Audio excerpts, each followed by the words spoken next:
Welcome to Let the Lambs High Feast. I'm Father Timothy Eck. This week we celebrate the 13th Sunday of Ordinary Time on June 28th, 2026. You can find today's readings in the show notes. May the Lord who feeds us at his altar bless you through his word. Do we seek the friendship of holy ones, of the prophets, of the righteous, of the saints? Do we invite them into our homes? Do we have them over for dinner? Do we desire personal holiness enough that we would invite someone that we think is holy over to our house simply to discuss holy things with them, to learn from them, to receive advice from them on how to seek sanctity ourselves? So often we can look at the Christian life, we can look at trying to be holy as something individual. It's about me working out my particular thing or my particular relationship with Christ. But holiness is always something done in community. We can only listen to so many holy preachers. We can only read so many holy books. But if we aren't in community with the saints of God, that is, with one another, it is nigh impossible to become holy. One of the greatest changes in the church over the past few decades is that so often we don't seek the company of holy people. We create this weird divide where they're over there, they go do their holy thing, and I'm happy they're holy being holy, but they don't really have a place in my world. I'm just stuck in the mud trying to make it through the best I can in life. Why would I call them out of their place of sanctity into my life? They do their thing, I do my thing over here. This is weird divide that will place between. We're happy to listen, but not draw closer in. Or we can think that there is this notion, well, I don't want to look like I'm brown-nosing. I don't want to go over there. But being friends with the holy ones isn't about, authority. Just because one is in authority does not mean they're holy. Just because one is holy does not mean they have authority. Ideally, yes, people we have in authority, particularly in the church, we want them to be holy. We want to pray that they are holy. Please pray for me that I may be holy. But they aren't the same thing. As we saw in our first reading, the woman already was someone of importance. She didn't need the prophet to make her important. There's nothing to hear that we see in there that she was trying to suck up to the prophet, that he might do something for her. Instead, she simply wanted to listen to him, learn from him, receive his wisdom, which is why he had to go out of his way to how he could help her, because she wasn't asking anything from him beyond how do I be a follower of the Lord. Because we realize that's where the challenge comes in. How do I follow the Lord?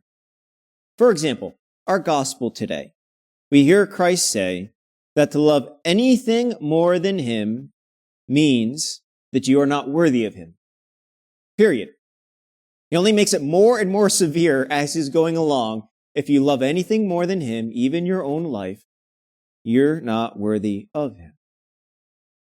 But in the day-to-day life, what does it actually look like?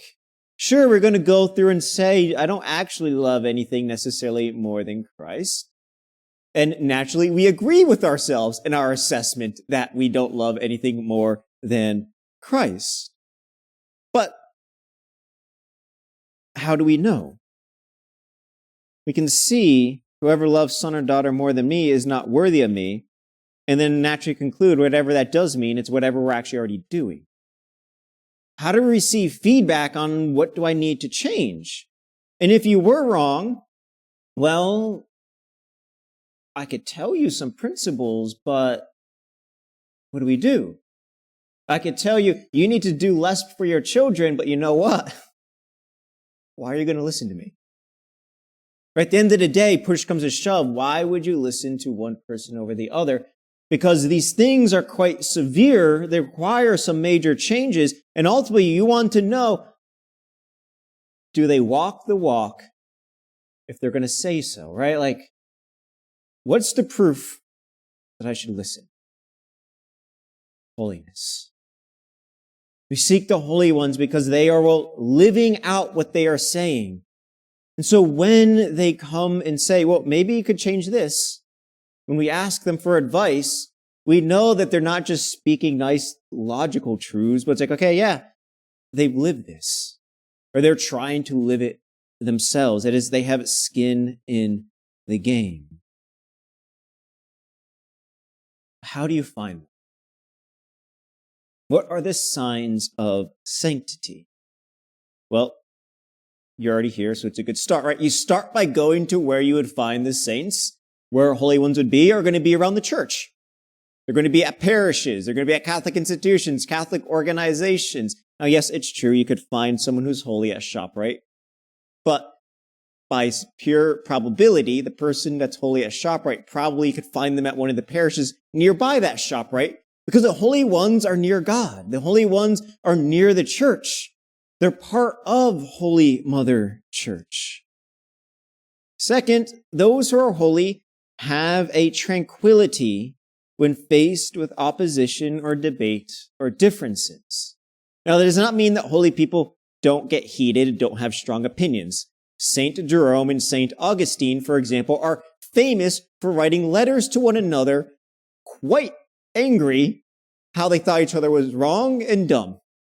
They're both saints of God, both known for being holy. So it's not so much that like holy people don't get passion, but that when they do, it's that they're driven out of love for truth. It's not so much that they need to be defended or that there's a defensiveness. Beneath it all, there is a tranquility. It's about some other thing.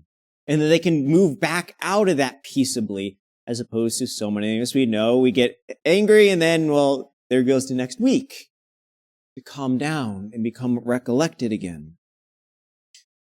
Next, they have a simplicity of thought, not complicated or convoluted. Now, simplicity does not mean that it's easy to understand, nor does it mean that it is straightforward. But instead, it means that they can convey profound truths directly and, in a way, briefly. We can run into so many people who like to think they understand things, and then you ask them to explain it, and now you're going to have to be there for about an hour or two, and at the end, you've gone through so many spider webs, like, I don't know of anything what you said. And what they said could have been true, but right, there's a certain complexity in the ability to convey these things. Whereas the holy ones, when they talk about things which are sacred, they can state things simply. And then, yes, if need be, they can then go in further depth to unpack the realities, because God is hard to understand, simple, but hard to understand. Fourth, they are at ease with the sacred, with sacred things and sacred topics. We realize so often in our lives that we can try to change the topic so quickly when it comes to matters of religion, not so much because we don't want to be controversial, because we kind of feel like uncomfortable. Whereas those who are holy, they are perfectly at home with the things that are sacred, discussing things that are sacred, being around sacred things. They're comfortable with reverence. They don't always need to be feeling like, oh, I need to change a topic or move or play down that which is sacred. And fifth, they see plainly their own sins and evil and those of other within the salvation of the cross and the glory of the resurrection. They know their own sin, but they are not crushed by the evil that they have done, nor by the evil of the world around them. Because they know that they've been redeemed. They know their Savior. They know the resurrection. And so there's a degree where they can hold their sin in a way lightly. Yes, they might do great penances. There's certain lightness where they can touch evil, knowing that God has conquered. Which means they can enter into the evil of the world and the evil of our lives and also touch it light. Because they know that the salvation of God can be wrought there because they've experienced it themselves. In summary, the holy ones, the saint, is one who lives in the world but is not of the world.